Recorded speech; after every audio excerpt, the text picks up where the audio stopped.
Hi, my name is Mette and I am hair educator with Sisters Beauty Lounge and I am a color specialist. Because of where I live, my hair always gets super dry from both the water, the beach, the heat that I'm putting on it and the sun, not to forget. So I'm always looking for that one product that's gonna give me enough hydration but without weighing it down or making it oily.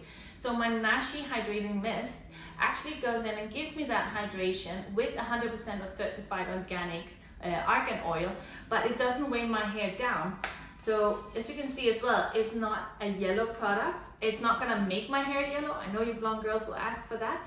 And it's very, very lightweight. It smells amazing as well. But I use it on my wet hair. I just take a little bit. I like using it on my hands. I just distribute a bit here. And then I scrunch it in on my wet hair, and then I would either brush it through or leave it to air dry. That's it.